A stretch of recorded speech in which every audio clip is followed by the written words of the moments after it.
টিন্ডাগুলোকে এইভাবে আমি বীজগুলোকে বার করে ছাড়িয়ে নিয়েছি। এরকম আমি ভরবা টিন্ডা বানাবো আজকে, তোমরা দেখতে থাকো আমার ভরবা টিন্ডা রেসিপি। এখানে আমি গোটা গোটা পেঁয়াজ দিয়ে, ছোট মিনি পেঁয়াজ গোটা গোটা, আর আলু, রসুন, কাঁচা লঙ্কা এসব দিয়ে আমি একটা মশলা বানিয়ে নিয়েছি। এই মশলাটা এবার আমি টিন্ডার মধ্যে ভরে দেবো, তোমরা দেখতে থাকো। এর মধ্যে ভরে দিলাম।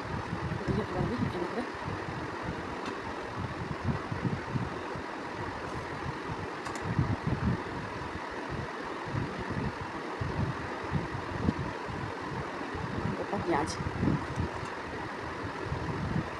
এগুলো আমি সব এবার ওভেনের মধ্যে দেব,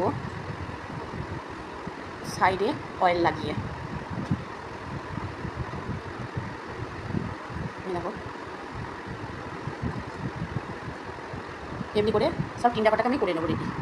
হাতে আমি তেল দিয়ে নিয়েছি, একটু করে তেল লাগিয়ে নেবো এগুলোর মধ্যে।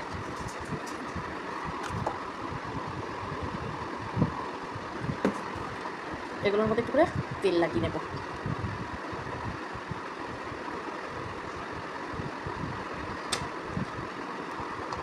এগুলো আমার রেডি হয়ে গেল, এবার আমি ওভেনে দেবো। ওভেনের মধ্যে দিয়ে দিলাম। আপনারা এর মধ্যে চিজও দিতে পারেন।